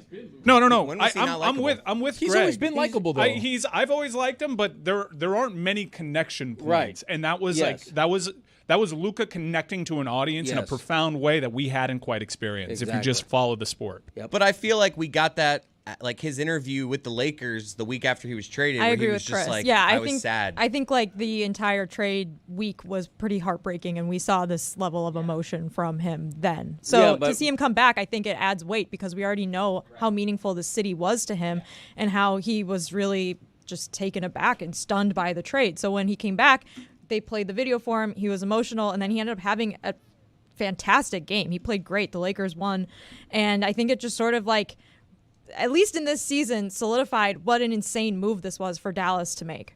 I think the other thing, too, is the sport moves fast, but he was single-handedly brought them to the NBA Finals last year, too. Like, that was his real, like, coming on. I was like, all right, this is Luka. This is a guy who can drag a team in Dallas who nobody thought would make it to the NBA Finals to the NBA Finals. Oh, just so you know, the most surprised I was last year is when Dallas got past OKC, because I thought what OKC is this year is what they were about to become last year, and Luka's would stop that. OKC goes to Dallas, loses Game 6. I thought I'm like, OKC's better. Oh, no, Luka's better. Luka's more experienced, even though he's young, too. The thing that I found most interesting about all of this, though, in the center of it, the core of it, we were shocked when it happened because they traded the player. Luka and those fans are shocked because they traded that relationship. Like, that's the thing. It's not just, it's seismic as a transaction, lacking the humanity, where all of us are like, oh, holy shit. But what you tore apart when you tore that guy from that fan base disrespects the relationship. It disrespects what a sports icon can be in a community. And so the tears in his eyes, like, it's just the most human of how it is that you arrive at our international game being global when the guy in his second language shows you more with the tears in his eyes than he ever has in an interview. I think the other thing, too, is Dallas having the history and the legacy of Dirk being there for 21 years. Dirk being the flag bearer for the Dallas Mavericks and for that city for so long, never going to another team, like being the international face of basketball for a long time. Luka was supposed to be that next step of the generation. He was going to be there his entire career, and it just felt like that was the lineage that all of a sudden Nico Harris was like, we'll send you to LA for scraps. What were the best parts and where it is that you guys enjoy the drama of Nico and the drama of just we're tuning in for the theater, right? Like the only things that matter about that game, the only things are there's one thing on the marquee. How does Luka do? And the second thing, a far distant one, and I'm telling you, it had to be hard to be him last night. Anthony Davis off in the corner in the shadows is like a small thing that was crushed by that. Like that man's career has been a really good career, and he's mocked as always injured and whatever else you say about him. And I wouldn't be surprised if somewhere in there Anthony Davis doesn't actually become the player we ever expect him to, because we disrespect these relationships when we just trade guys like this. Dan, as a question, the Anthony Davis thing, like is he not the exact player that we thought he was going to be? Like he's won a title, he's been an incredible player at NBA All-Star first team. Like he is who we thought he was going to be. I thought he would be a little bit better, but I mean he delivered he delivered, no doubt. I think he's a 10-time All-Star. He's incredible. No, he was a great player. He won them a championship by all of a sudden shooting like Ray Allen inside a bubble.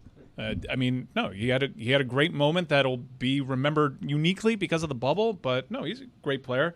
But he was like a distant third in terms of storylines. Correct me if I'm wrong. Didn't he already have like the Mavs have played in L.A.? Yeah, the Mavs played in L.A. He had his moment.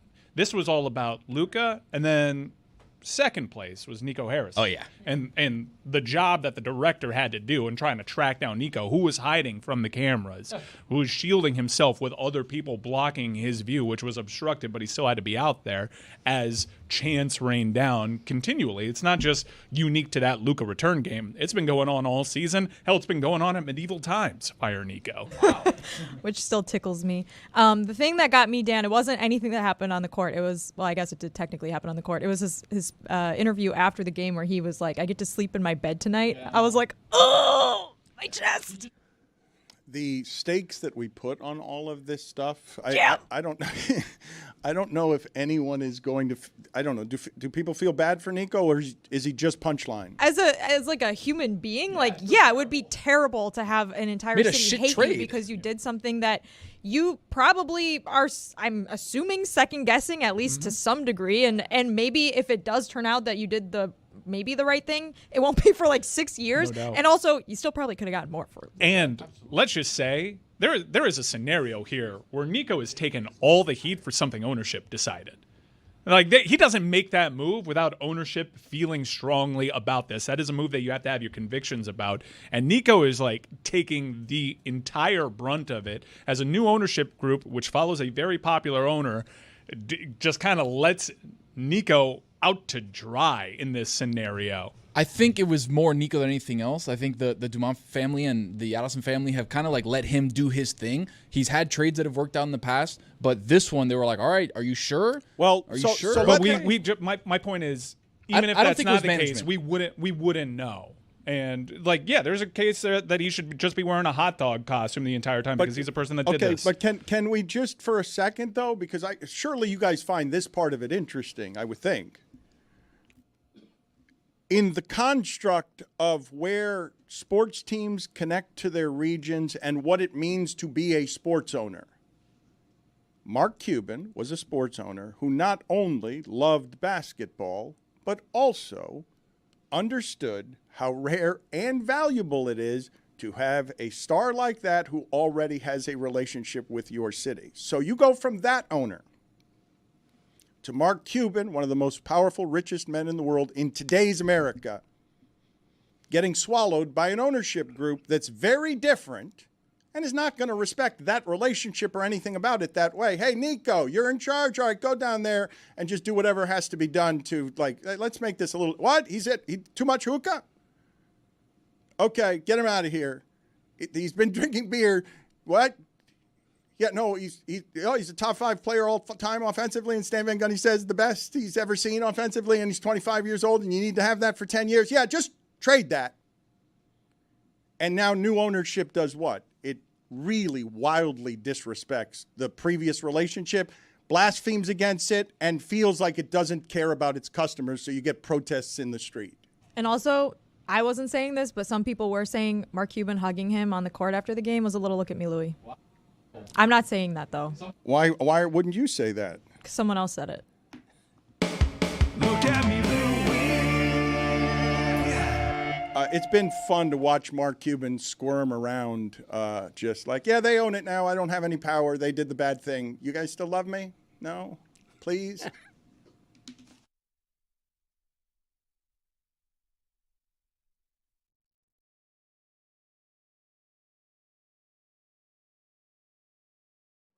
But enough about this science. Bring back seeds because seeds are fun. Not to mention aesthetically and visually pleasing. Kids growing up today have sliced open a watermelon, have never sliced open a watermelon, and experienced the joy of seeing that juicy red flesh dotted with embedded black seeds. Nellie Doogie used to tell us if we swallowed a watermelon seed, a big melon would grow on our belly. It wasn't true. But as kids would make a competition out of seed spitting. You extracted the big seeds from the melon flesh. Tongue only, never fingers or a utensil, and you'd see who could project a seed the farthest. Every summer we did that. This was before video games, kids. Made our own games and toys. Flew a kite, kicked a can, spit a seed. Grapes were the real challenge because the seeds were so much smaller. We'd both pop a grape in our mouth, tongue moving, jaws in action, and whoever could spit out 3 seeds onto the table the fastest won. To this day, I carve real pumpkins and eschew the free fab foam and plastic fakes, mainly for the treasure trove of seeds inside. Hundreds and hundreds of them waiting to be scraped out, cleaned, and roasted in the oven to become delicious natural snacks. Respect, worship, and bring back the seeds. I need a t-shirt that says convenience is overrated. Insist to your local grocer that you'll take your watermelon seeded, please, and the grapes too. I'm Greg Cody, and that's how it was back in my day. Yep. Journalism is dead. But journalism, as we know it, as you know it, what you wanted to do when you were a little kid, okay, it has changed. It has. It's changed, okay? You're not wrong. Stephen A. Smith is not wrong. You have to adapt sometimes, okay? Because the game has changed. Your priorities have shifted. No one cares how someone goes and gets the news that they get as long as the news is accurate, as long as it's coming from a credible place. If it's Woj, if it's Adam Schefter, if it's you, if it's Diana Rossini, if it's Shams, nobody cares. You might care. Greg Cody might care. Stephen A. Smith might care. But you know what? You all sold out. Every single one of you, okay? Stephen A. Smith jumped inside the circus tent. I don't blame him. Why'd he do it? Because he had to do it. Because the game has changed. You jumped inside the circus tent. You did. You did so with me. Think about that. With me and with Greg Cody every Tuesday, okay?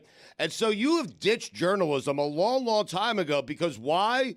Survival of the fittest, Dan. You have to change with the times. You have to roll with a changing environment, roll with a changing industry, and that's what you decided to do. That's what Stephen A. decided to do. And for Woj, for guys like him, the game has changed slightly, where he went out and he sought reports, and he wanted to be the reporter. And you know what?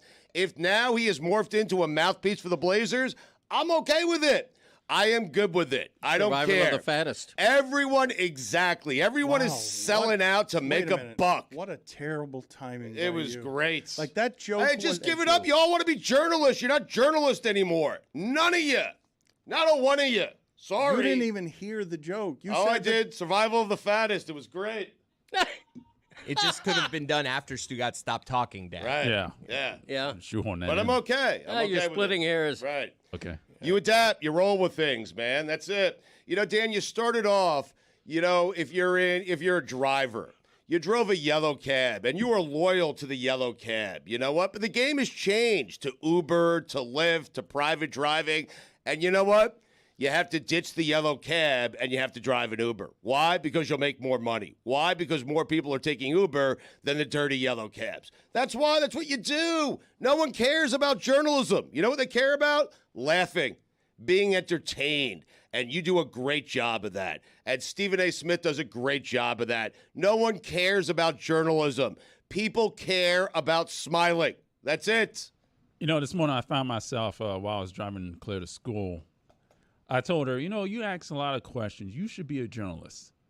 And now here in this conversation, I just, don't be a journalist. Like, exactly. Do something else. It's over. Sad. You're going to let Stugotz parent your daughter.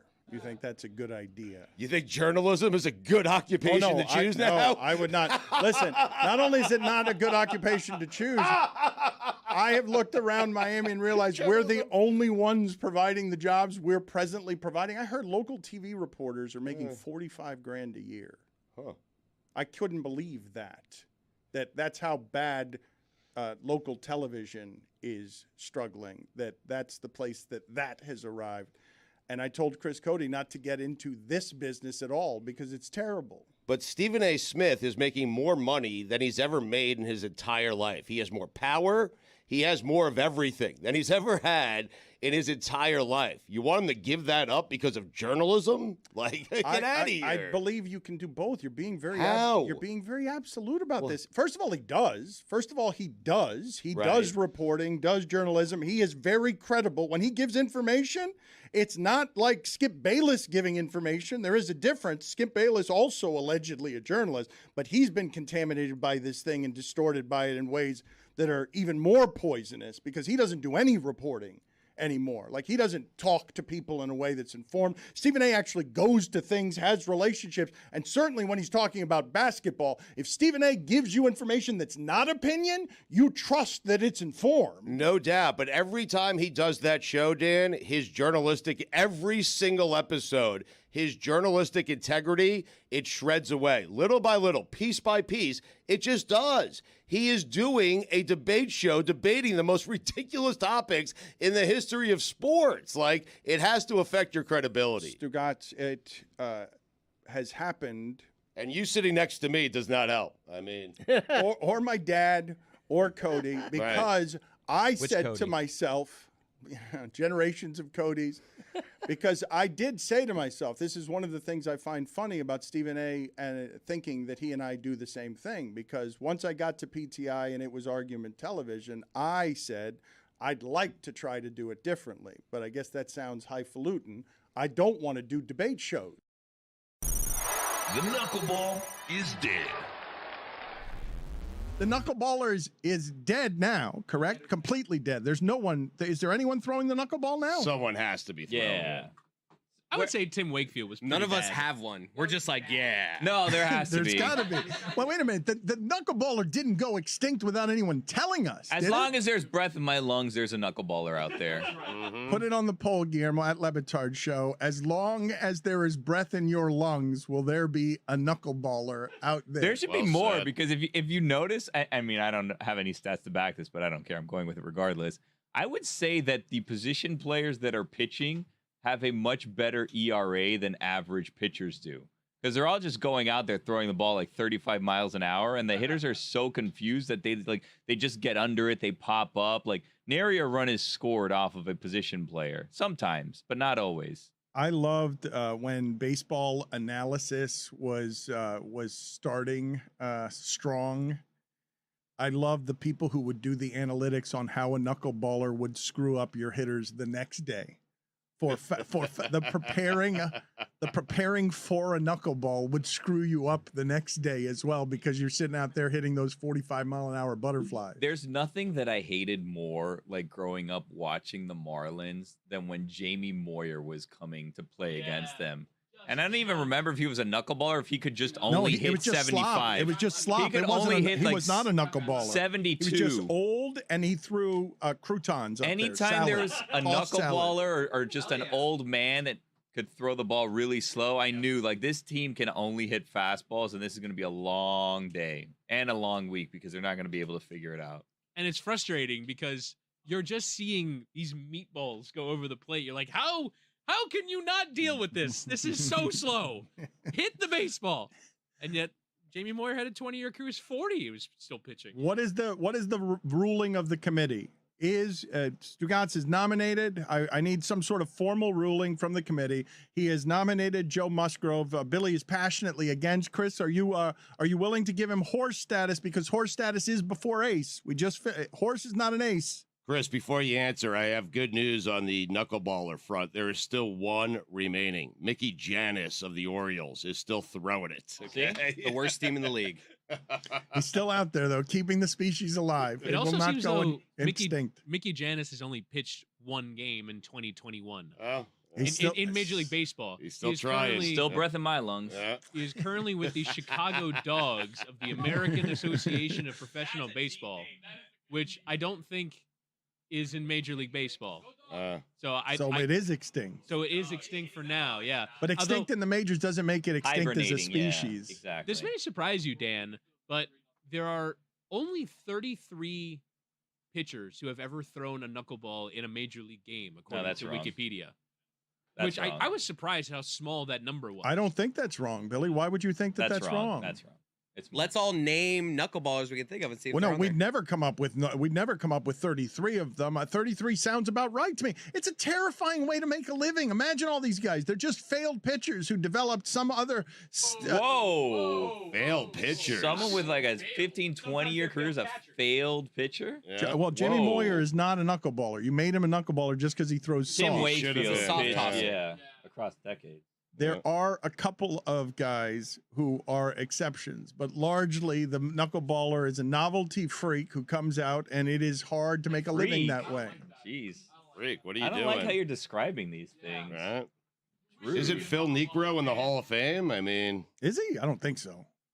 you don't think so? He is in the Hall of Fame. 319 wins. There are 4 knuckleballers. What was his career? What's your Baseball Hall standard of for the Fame. Hall of Fame? No, He that's also my had that's my bad. 274 losses. No, that's my bad. He just pitched forever, and I should know that. And Nickname Nuxie. Compiler. If you get Nuxie. that is a classic compiler right there. Phil Dangerous Niekro in nickname. the Hall of Fame with 300 wins and 280 losses. Jesus, he pitched for 24 years. He had a- started 716 games. He had a 3.35 ERA. I mean, that's legit good. He pitched in Major League Baseball until he was It's not? 48. You're right, Stugotz. I stand corrected. It is my bad. I should have known. I think of Phil and Joe Niekro as the same kind of pitchers, and they are not. Joe Niekro was not a Hall of Famer, and Phil Niekro was. But go ahead and Google image search Phil Niekro so you could see Please enjoy. I want you visually to enjoy what he looked like in a Braves uniform. And you tell me if that is a baseball Hall of Famer, the way that you look at bodies today. It's like Christopher Lloyd. You need. He does. He looks like Doc Brown. He looks like Gary Busey in that movie with Henry Rowan Gardner. What was it? Rookie of the Year. He looks like a bit. Also, Gaylord Perry looked like this too. The old pitcher in the movie Major League, the old slop ball thrower. He's just an old man on the mound, is what he is. Jessica, what is your opinion here? He looks like That is a not retired him. chemistry Wait a minute. professor. That's him when he's still playing? His hair is so long, and I think it's coming out of his ears. He's wearing a polo under that shirt. Listen to That me. can't be right. This is what. He looks like Uncle Dick. Listen, when you could throw the knuckleball Uncle the way Dick got a Phil hole in did, one. right? He He did. did. You could pitch It's the forever. ear hair. Yeah. Greg Cody's Back in My Day, featuring In-Flight magazines.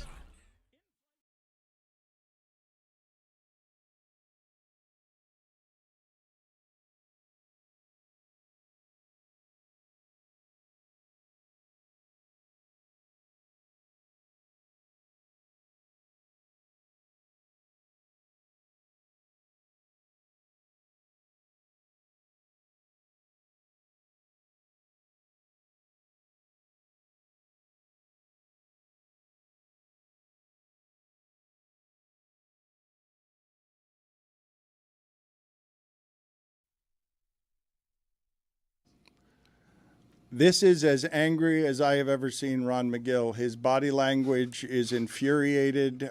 This is an everlastingly polite and charming man in public. He's very careful about how he represents the zoo when he's not embezzling money through his endowment that you guys contribute to in overwhelming fashion. What are you so mad about? Because you're over there with your arms crossed and you look a little like David Sampson. You look like oh, they're not on time again. Just about 5 feet taller, though. Touche. Why are you so angry? What's the matter? Not angry. I'm just tired. I was in Tallahassee all day yesterday and up and back in the same day. I didn't get home till 11:30 or so. Here at work at 6 a.m. So I'm just a little tired, And then I got a call to be on the show at 10:20. And what time is it now? Oh, it's 10:40. It's 20 minutes I've been sitting here. So He what makes a good what are you fighting for in Tallahassee? You're not a politician. Tallahassee is a terrible corrupt armpit that has been swallowed in Florida and swallows good people like you are trying to help the animals and the environment. What were you doing in Tallahassee? Were you politically grandstanding? Well, I was talking about animals. We had a couple of animals up there. I'm trying to drive this movement to get the flamingo named the state bird of Florida. Listen, I've got nothing against the mockingbird, but the mockingbird is the state bird of Mississippi, of Texas, of 6 other states. We have a potential here of having a bird that's iconic, that's always been associated with Florida, and it seems to be a no-brainer to me to make that the national bird of Florida, especially now since it's come back and it's staying here, which is a great reflection of great Everglades restoration, that the birds are coming back and they're staying. It's a win-win. So I'm just trying to help convince the legislators to pass a law to make that the state bird. Are you going to win? Is it an uphill fight?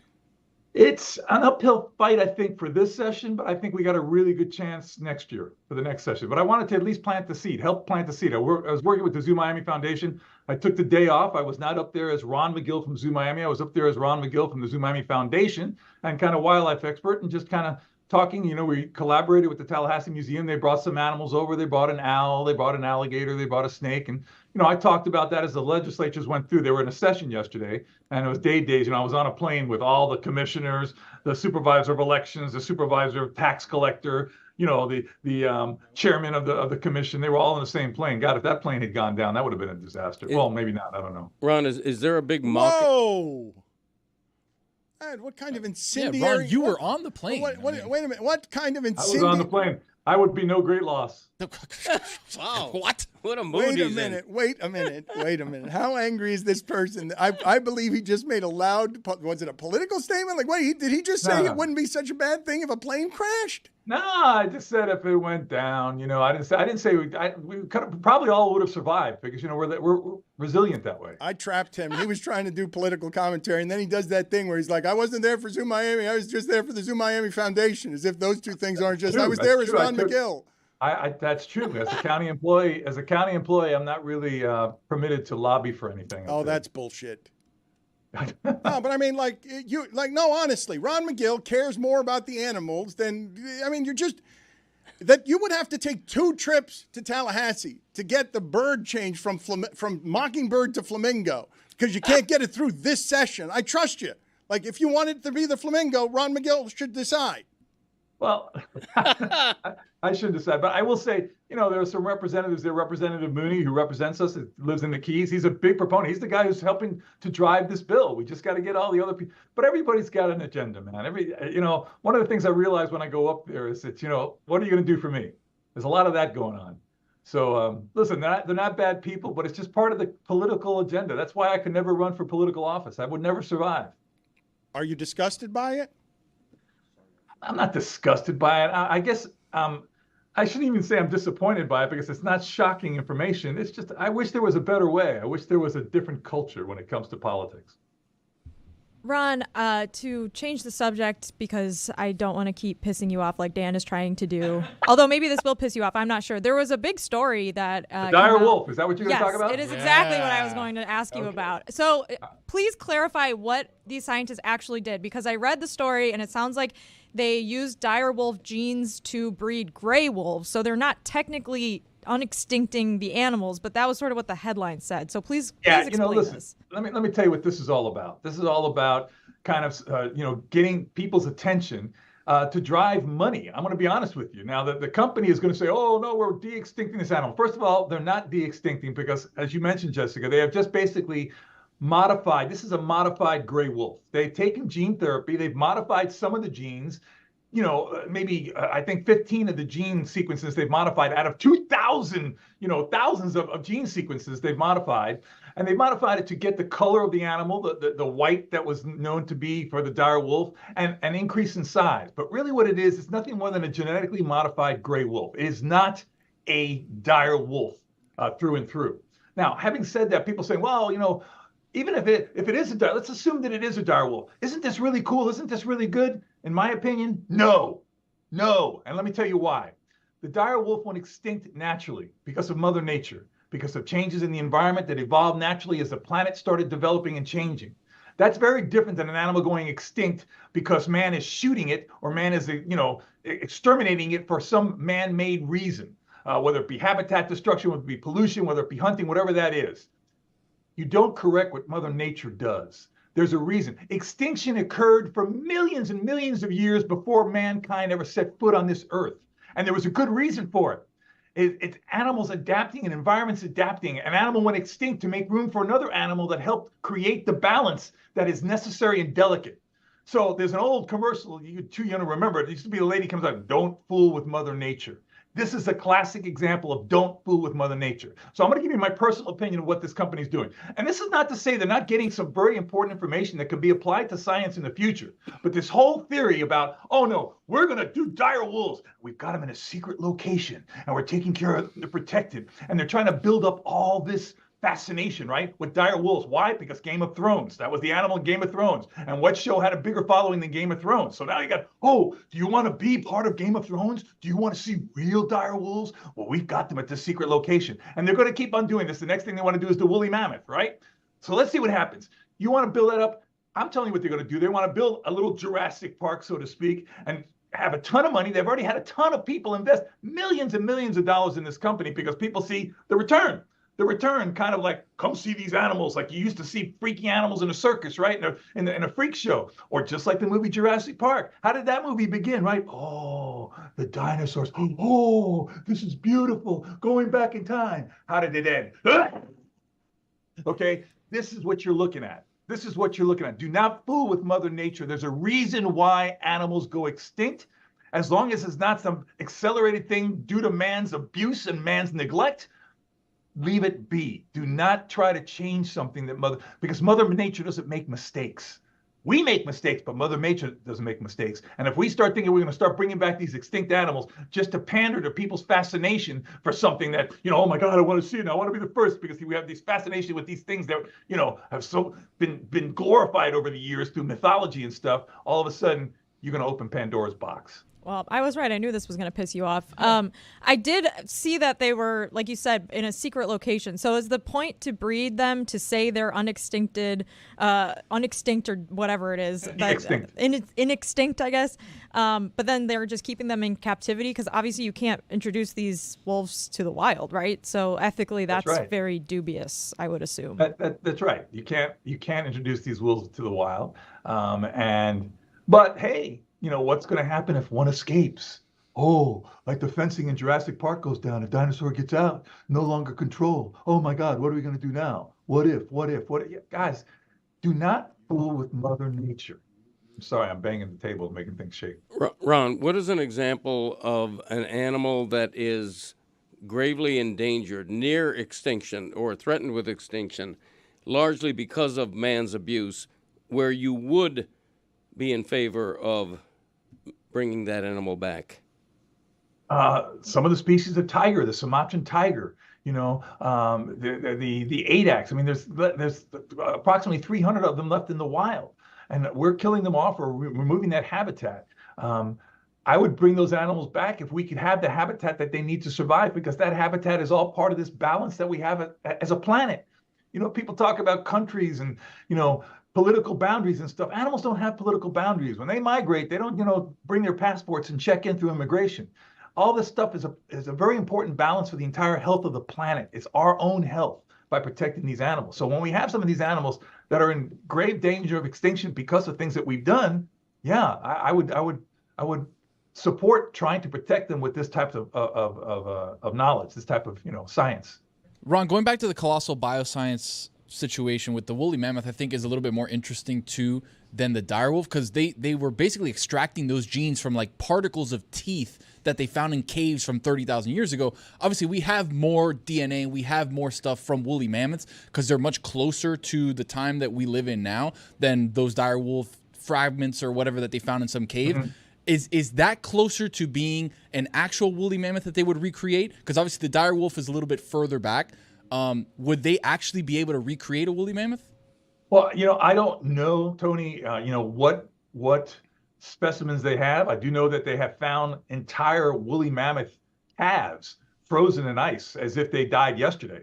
So obviously there's been some good tissue, some good DNA preserving going on there, which would provide them with more material, I guess, to extract from. I'm not a geneticist. I can't tell you how that's done. But assuming they could, I still don't think it's a good idea, even though 99% of the people say, oh my God, I just want to see one alive moving. Again, this is dangerous, guys. This is dangerous. Go to a museum, look at the bones, look at things as they were, and realize there was a reason why they became extinct. Chris Cody was whispering to me the entire time, distracting me from all of this historic knowledge and righteous indignation that you have, because he kept saying, I always thought it was great danger. Grave danger? What the hell's that? It's look it up, Cody. Okay. Yeah, it's the way it's said. But I think great danger works too. This is some. They both work. Some listen, great there's danger many here. words that could be substituted to mean the same thing. That's what we call synonyms. Some of you never saw Teenage Mutant Ninja Turtles 2, The Secret of the Ooze, and it shows. Great and grave are not the same thing. I would imagine that Greg Cody is mortified by how little his son knows about words. I mean, they're similar in context. They're often used interchangeably. Thank you, Dad. But a grave situation is a situation where peril where exist. I might end up in a grave. Is that what we're doing there? No, it really grave. is. We got grave. No. It's a grave danger. No, over see, here. you're looking at the word literally. A grave situation is a situation with danger, with peril involved.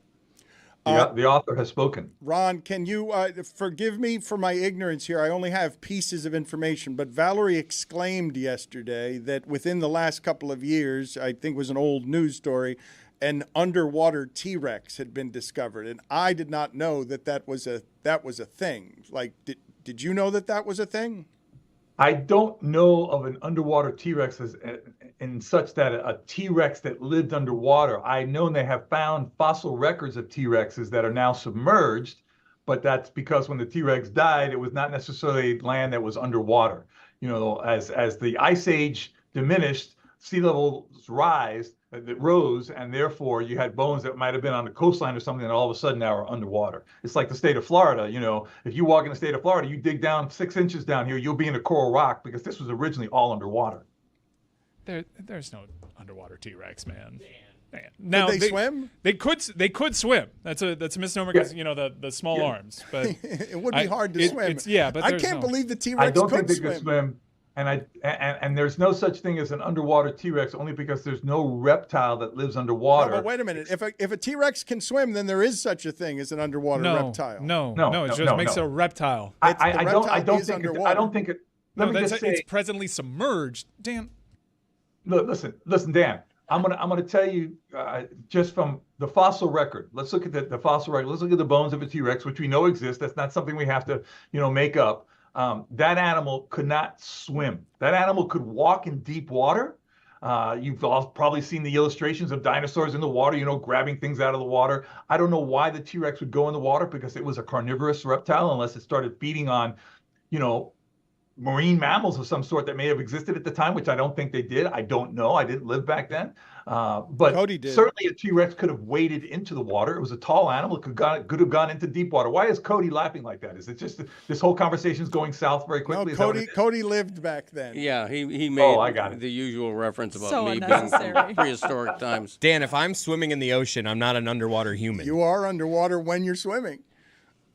There's no disputing that. None of you are not swimming you don't under But I'm not the water. called- Yeah, but you're not making a ruling on an entire species That's based right. on him, I having got a few partial Ritas information. in the I was half in the surf. listening. I got a lot on my mind. I was half Well, listening listen, to what my wife a explained. million years from now, there could be a race of a new species of intelligent beings after humans become extinct, and they could find human bones down under the water in the middle of the Atlantic and think, oh, look at this. There were underwater humans. Ron, there might have been the wreck of the Titanic. Who knows? Forgive me, the segment got away from me. I've got a bunch of video here I didn't get to, but we do have a video that I wanted to show you to continue this uncomfortable thing of where we show you your son's work. Now, your son Sean has been hired as a mercenary, a hired gun to make a couple of things for us, and I have not seen them before they air. I don't trust anybody with that. We trust your son here. He's making things, and he went out with the Codys because Cody said the other day that he would be a great professional actor. All he would need was a couple of classes. So we said, all right, let's try this. And then Greg Cody went with Sean McGill and his son, and they took an acting class. And later that day, Greg Cody got lost in the Elser Hotel because it doesn't have buttons on the elevators. And on the way to work, after sleeping in the hotel, he wasn't able to get to work. So your son didn't have much to work with here in terms of both intellect or self-awareness. Are you ready for this video of Greg Cody and his son taking an acting class and to tell me what you think of your son's work? Probably not, but I'm going to guess I'm going to watch it anyway. All right, put Ron in picture so we can see whether he is proud or dismayed as we watch the Codys together take an acting class. Where are we? Hey, I'm Greg. Nice to meet you. You ready for a class? Why not? This man said he could be an actor, and we put him to the test. We were at an acting class. He's got his hair It's about combed. to That's start a nice. little bit. How are you feeling going into it? Obviously, people know about my acting background. Okay. The idea that I'm here for an acting class is a bit demeaning in the sense that We're gonna do the extra you thing. go back to 1980. Okay, I'm a Miami Herald writer for my whole career. A very, very popular film called Absence of Malice is being recorded at the Miami Herald building. You were an extra. We don't need a whole long story Sally here. Field, Paul Newman, Not you. the late great Sidney Pollack. I have a big scene in a near background shot, and the rest is history. And so 40, 50, whatever, 50, 45 years later, I'm here to take an acting class just for fun. Today is going to be fantastic. We're going to do a little bit of breathing. Let's breathe. A warm up. A little bit of energy, guys, that we need for the class today. Woo! And then a little bit of improv. Oh, doctor, do you think my breast implants are good? Great. We're going to start with a little bit of breathing, as you know. Breathe in. Breathe out. Release. Release. So, we're gonna go to improv, okay? So we're gonna do a couple exercises, okay? Rule number one, guys, let's say yes to everything, okay? Greg is trying for the first time. I need 2 words. Ooh. Breast implants, that's 2 words, but that's okay. And pineapple, I love that. Okay, let's go. Oh my God. Let's go. Turn when I say 3, 2, 1, improv. Whatever comes to mind, guys. Tough spot. 3, 2, 1, improv. So, doctor, do you think my breast implants are good or they need to be bigger? They look fantastic as is. How do you enjoy them? It's awesome. My clients say it's awesome. I feel like you wanted bigger. I feel like you wanted pineapple size. Pineapple size? Yes. Is that possible? Is that true? Because I heard that rumor. You're the doctor. I don't know. You told me. No, I think they look fine as if they're like small pineapples. This is a classic one, but it's really fun. We are in an elevator right now. The elevator is just gonna get stuck. Action. Oh, you guys okay? Yeah. I think so. Feels like non-movement. Wait. Try to call. Try to. What's going on? Okay, you're way too skinny for that. Okay. You're way too skinny for that. Your baby. Oh my God. I'm She's hungry. having a baby. I'm hungry. Anybody get a burger? You need to get the baby. Okay. You need to get the baby out. I'm gonna do that. Okay, I can't do it because I'm the father. No. Walter? Yes.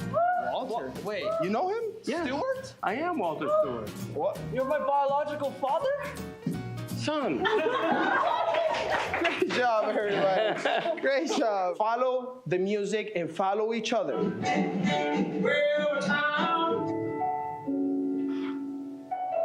Okay, guys, give yourself a round of applause. Thank you so much. Thank you so much. Thank you. Part of the class, we're going to do a little drama. Oh, I'm the bad guy now. Cute. You bring me in here, stare me down like I'm gonna break. Spoiler alert, I don't crack, Jack. I was home, cold pizza, listening to the Greg Cody Show podcast. Hey, I'm being honest with you here. But yeah, sure, let's pretend this is all on me. You have to give that life to the character. Sure. So let's imagine.